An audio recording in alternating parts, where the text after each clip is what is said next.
Hopefully this will fix the quality issues.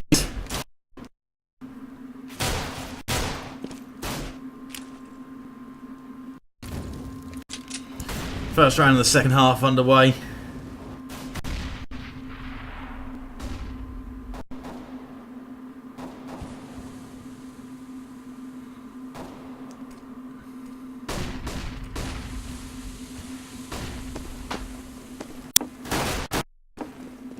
ICY pushing into the site and they've already picked up a couple of frags. Make that 3. Bomb plant coming down.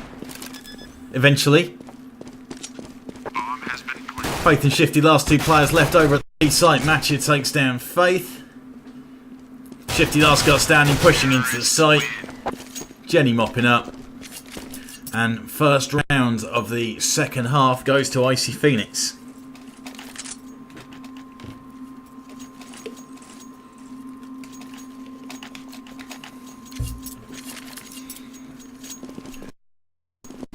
Let me know if the stutter's gone away, guys.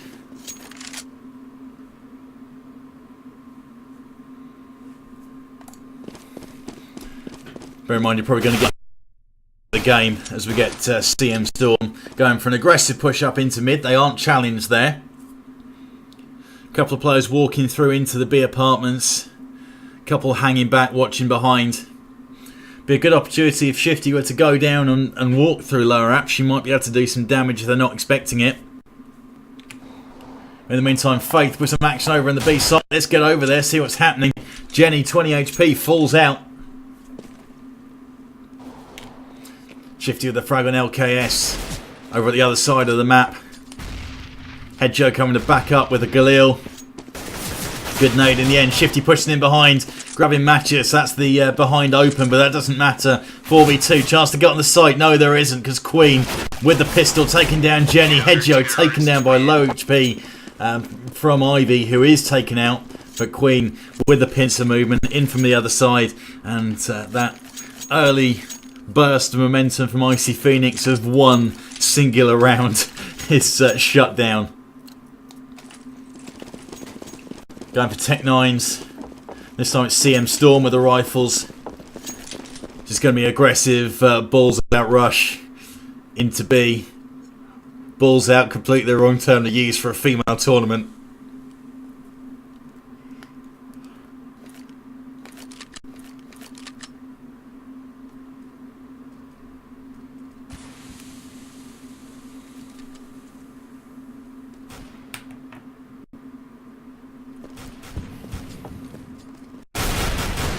Faith with a chance to spray down.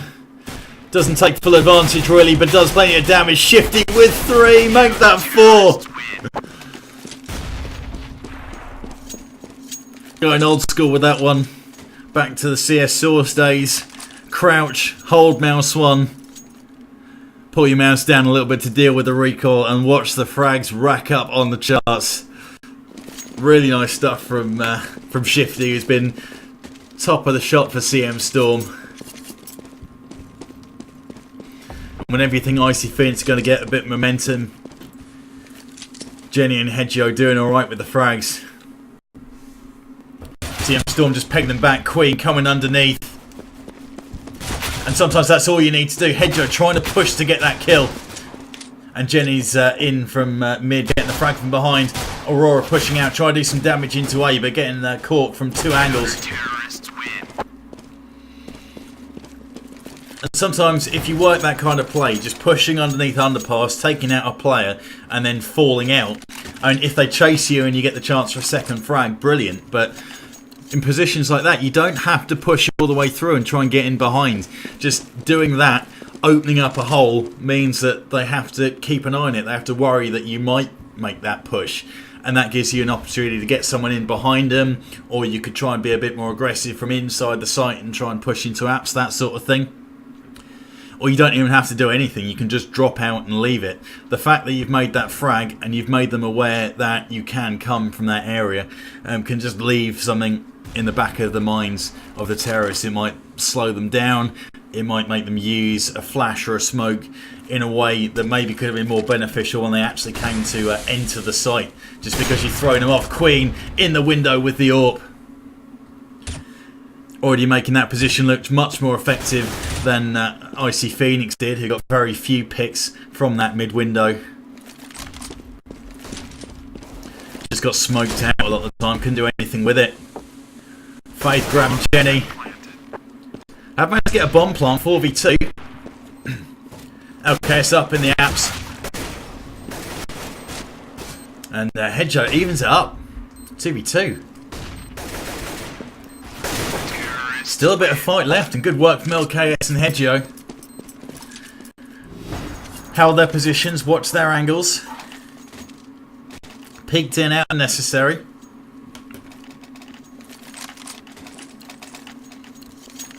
The idea of peeking seemed to have been lost to LKS in the first half from times that we picked up, but clearly learning from that experience. Probably not a good time to do it when you're 15 rounds down.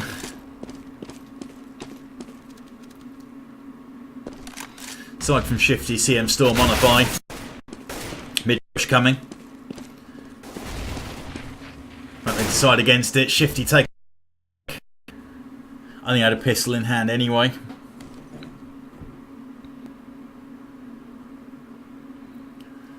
A couple of players tagged on both sides. About a minute left to go on the clock.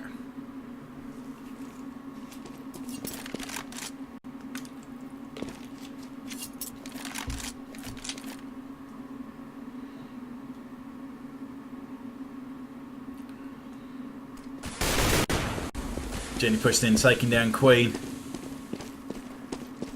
A plant it is by the looks of it. Clivey with the AWP gets one. Clivey with the AWP with the second. Trying to go for the third. Oh, agonising miss. That's face contributions. It's coming in, rotating in, walking into an AWP scope, and that's it. Clivey's early work.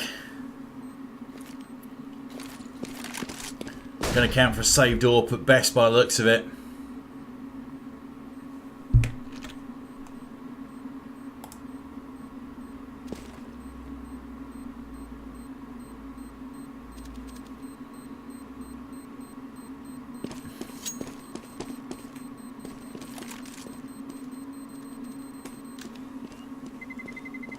Terrorists win.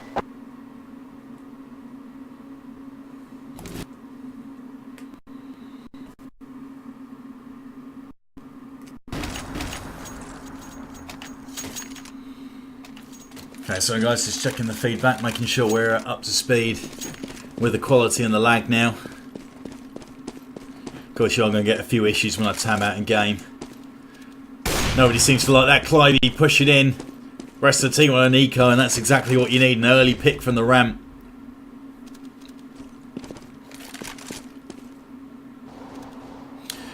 Interesting to see Hedjo trying to be a little bit aggressive on that ramp. Clivey going to smoke it off. It's time for Matcher to get into the site, and already picking up a couple of players before Clivey with the AWP does some damage. Clivey with her third.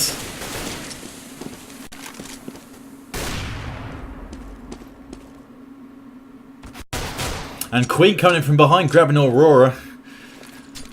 Could be map over here. And it is. Clivey. 4 frags. Drops her 20 bomb. And that was a comprehensive victory as we find ourselves moving on to Dust 1. I don't think so somehow. April Fool's is over, so I'm going to wait for the correct map to come in.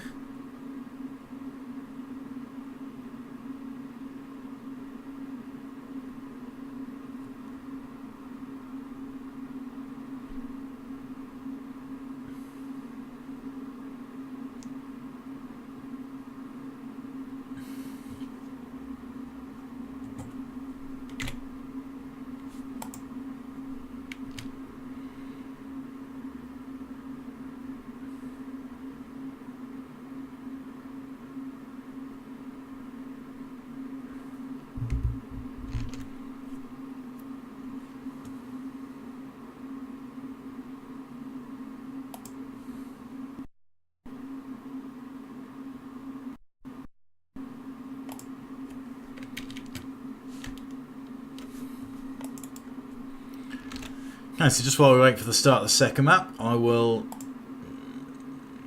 Do I fancy dropping some tunes in? Nah, better not. I guarantee as soon as I do that, the server will get ready to go for the second map.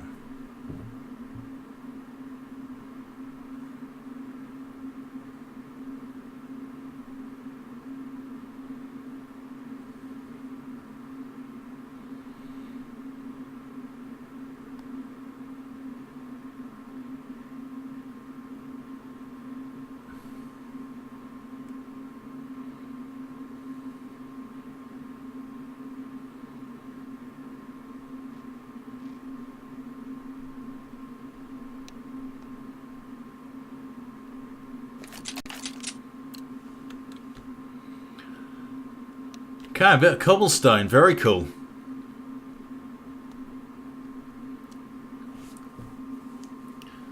I'm an old school CS Source gamer, started back in 2005, early 2005, so I played a bit of cobble in my time.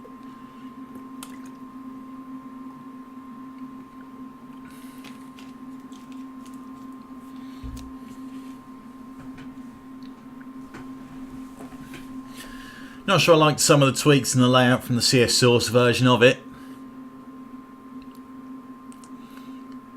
It seemed like if you had a good CT setup, it was nigh on impossible to break into a site. But things have changed a little bit in that regard now.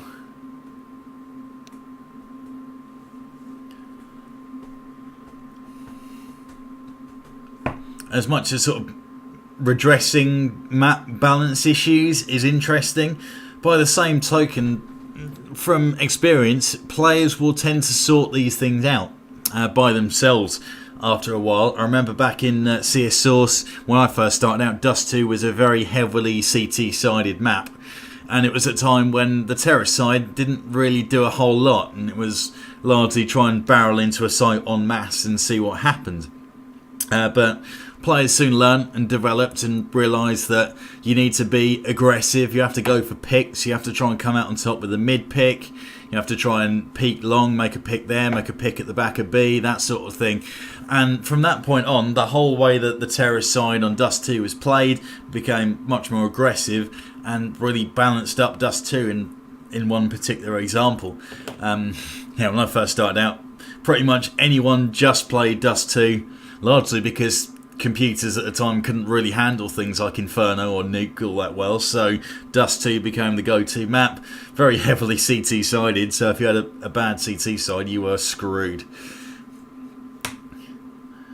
Yeah, I think map balance issues, yeah, they are a thing, but you've got to then think of ways of how you can counter that and change what is your typical setup. And if you say it's a CT-sided map, when you split, try and make some picks, or you take the complete opposite and you rush into the site, maybe you just need to switch it up and try the different approach and work on things, and that's something that a proper team will do. And I think, you know what, let's try something just a little bit different here. We'll give it a try for the rest of the night, just play that, just play this map this certain way. If it doesn't work, screw it, we're going to spend the whole night losing. But if it does, or it shows potential, we might have something. And I think that's quite exciting about Counter-Strike and about FPS games in general, is that they're set up a certain way and they may start to play a certain way, but there is opportunity for you to try something different, to try smoking here, try a few different smokes, try a few different flashes, bounce something off or a different wall, see what kind of result you get. And there are some players that get very keen into that, get the old Pythagoras' theorem out and work out the angles for firing nades or stuff and the like. And I'm sure we've all played with that kind of player that spends the whole time on empty servers working out nades and the like, and they're always insistent on trying to teach it to you at the next team practice. But you need that, to be completely fair. You need someone like that that's going to do the hard work and innovate and just give you that something different. It's all great until someone else learns it and copies it, then you have to change your game again. probably because everyone knows about that particular smoke and they've got a counter flash to deal with it, and yeah, but that's a really enjoyable thing. If the game got left completely as it is, wasn't touched in any way, shape or form, if it went 2 years down the line, it's going to play in a different way. Players are going to, use the tools differently. And the last commentary I did, which is on my YouTube channel, I think, I was surprised by how frequently and how well a team made use of Molotovs, just cutting off chunks of the map. It was on Inferno that they did it, and it's not just, oh, throw it here, there might be some players rushing up. They'd throw the Molotovs in strange angles to make sure that they couldn't go a certain way round A. They couldn't, it's been so long since I've actually watched that game back that I can't remember all the tricks that they were using, but I hadn't seen Molotovs used in that way, and watching from what I've seen so far at Copenhagen games, I haven't seen Molotovs used that way by anyone else either, so I think there's still plenty of things that could be learnt about that particular item, that particular grenade, and how it can be used most effectively. But it seems like we've got a big delay for the players getting back into the server, so I will drop some tunes on for you now, because as big an effort as I've tried to ramble on and talk about the game, there's only so far I can go without you guys getting massively bored of me. So I'm going to throw a couple of tracks on, and we'll be live for Map 2 of CM Storm versus Icy Phoenix at the CPH Games 2015 female tournament. And this is Crossy bringing you the action for FreeSport.com.